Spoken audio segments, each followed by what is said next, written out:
معبودوں کے سامنے جھکا کرتے تھے۔ اللہ کے نبی صلی اللہ علیہ وسلم نے انہیں بتایا کہ کوئی بھی طاقت، کوئی بھی عہدہ، یہ پیشانی جو دوسروں کے سامنے جھکا کرتی ہے، یہ پیشانی صرف اور صرف ایک خدا کے سامنے جھکے گی۔ اس وقت انسان طاقت کا غلام تھا، قوت کا غلام تھا، نظریے کا غلام تھا، شخصیت کا غلام تھا۔ انسان الگ الگ چیزوں کا غلام بنا ہوا تھا، اور اس غلامی میں جس کی وہ غلامی کرتا تھا، اس کی وہ پرستش بھی کرتا تھا، اس کی وہ عبادت بھی کرتا تھا، اس کی وہ پوجا بھی کرتا تھا۔ اللہ کے نبی صلی اللہ علیہ وسلم نے ایسے ایک ماحول کے اندر، انسانوں کے اندر ایک نظریہ پیدا کیا کہ یہ پیشانی صرف اور صرف اللہ کے سامنے جھک سکتی ہے۔ کوئی بھی طاقت، کوئی بھی قوت، کوئی بھی نظریہ، کوئی بھی شخصیت، کوئی بھی ذات اس قابل نہیں ہے کہ انسانی پیشانی کو اپنے سامنے جھکائے۔ کہ انسانی پیشانی اگر کسی کے سامنے جھک سکتی ہے تو وہ صرف اور صرف خدا وحدہ لا شریک لہ کی ذات ہے۔ اور جو پیشانی خدا کے سامنے جھکے گی وہ کبھی کسی کی غلامی نہیں کر سکتی ہے۔ اس پیشانی پر کبھی کسی کا خوف بنا نہیں سکتا ہے۔ اس پیشانی کے اندر کبھی کسی چیز کی لالچ پیدا نہیں ہو سکتی ہے۔ وہ پیشانی کبھی کسی کی غلامی نہیں کرے گی۔ تو سب سے پہلا انقلاب اللہ کے نبی صلی اللہ علیہ وسلم نے عرب معاشرے میں انسانوں کے اندر یہ پیدا کیا کہ انسان ہر چیز کا خوف، ہر چیز کا ڈر، ہر چیز کی تسلط، ہر چیز کی بڑائی کو اپنے اندر سے باہر نکال سکے، اور اپنے اندر، اپنے ذہن و دماغ میں، اپنے وجود کے اندر، اپنے سوچ و فکر کے اندر صرف اور صرف ایک ہی ہستی کو بٹھائے، اور وہ ہستی خدا وحدہ لا شریک لہ کی ہستی ہے۔ یہ ہے پہلا انقلاب جو اللہ کے نبی صلی اللہ علیہ وسلم نے نبوت ملنے کے بعد انسانوں کے اندر پیدا کیا۔ دوسرا انقلاب، دوسری تبدیلی جو اللہ کے نبی صلی اللہ علیہ وسلم نے انسانی معاشرے کے اندر پیدا کیا، سیرت مبارکہ پیدائش سے لے کر کے موت تک کا ایک مکمل داستان اور واقعہ ہے۔ اگر ان تمام داستان کو بیان کرنے کے لیے نہ تو کسی کی زبان میں طاقت ہے، نہ کتاب کے اندر طاقت ہے، نہ کسی قلم اور سیاہی کے اندر طاقت ہے کہ وہ آپ صلی اللہ علیہ وسلم کی ہر ایک گوشہ کو بیان کر سکے۔ الغرض آپ صلی اللہ علیہ وسلم نے جو دوسرا انقلاب برپا کیا، جو دوسری تبدیلی لائی انسانوں کے اندر، وہ تبدیلی تھی کہ انسانوں کو دنیا کی تنگی سے نکال کر دنیا اور آخرت کی وسعت کا نظریہ دیا۔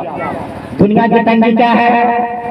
دنیا کی تنگی یہ ہے کہ ایک انسان اپنی ضرورتوں کو پورا کرنے کے لیے دوسروں کا محتاج تھا۔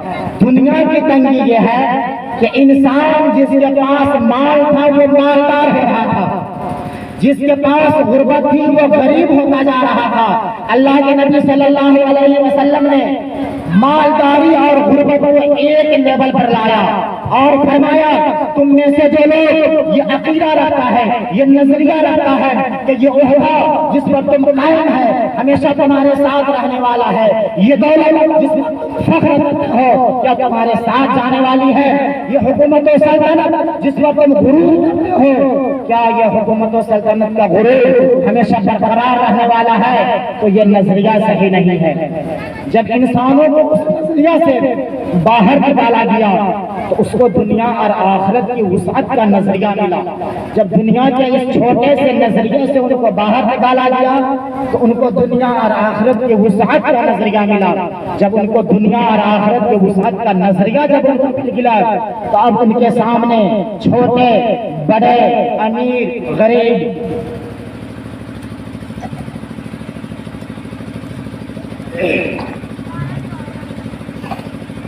جب اللہ کے نبی صلی اللہ علیہ وسلم نے ان کو دنیا کی تنگی سے نکال کر دنیا اور آخرت کی وسعت کا نظریہ دیا تو ان کو سمجھ میں آیا۔ تو اب ان کے سامنے چھوٹے بڑے امیر غریب شہری دیہاتی مرد عورت آقا غلام سب ایک لیول پر ہو گئے۔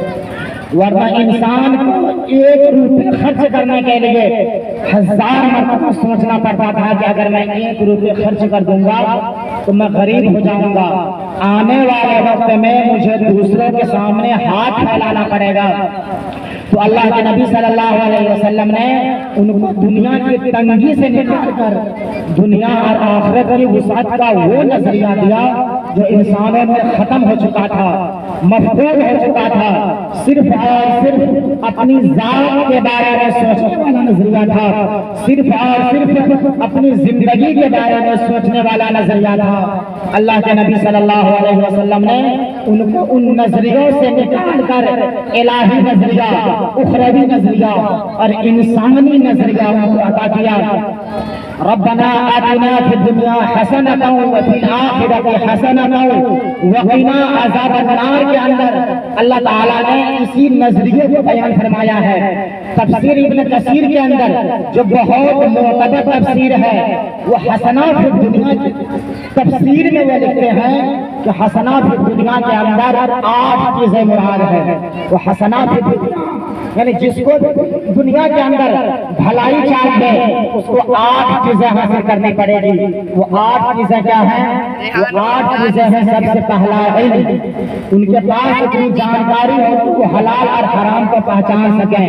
ان کے پاس سکون کی زندگی گزارنے کی ایک گھر ہے اس کے پاس۔ دوسری چیز، تیسری چیز، جہاں ان کا گھر ہے وہاں سے ان کو ایک اچھا سا راستہ نکلے۔ چوتھی چیز، سفر کرنے کے لیے ان کے پاس سواری ہو۔ پانچویں چیز، ان کے پاس ایک نیک سیرت بیوی ہو۔ چھٹی چیز، ان کا ایک اچھا سا نام ہو۔ ساتویں چیز، ان کے پاس ایک حلال رزق نکلے۔ جب یہ ساری چیز انسان کو حاصل ہو جائے گی تو وہ حسنات دنیا کو حاصل کرنے والے ہو جائیں گے، یعنی دنیا کے اندر ان کو بھلائی مل جائے گی۔ یہ ایک دوسرا انقلاب اللہ کے نبی صلی اللہ علیہ وسلم نے انسانی معاشرے کے اندر پیدا کیا۔ تیسرا انقلاب جو اللہ کے نبی صلی اللہ علیہ وسلم نے عرب کے بدو، جاہل، ظالم، ناہنجار لوگوں کے اندر پیدا کیا، وہ یہ تھا کہ ان کو ناانصافی سے نکال کر انصاف کی طرف لایا۔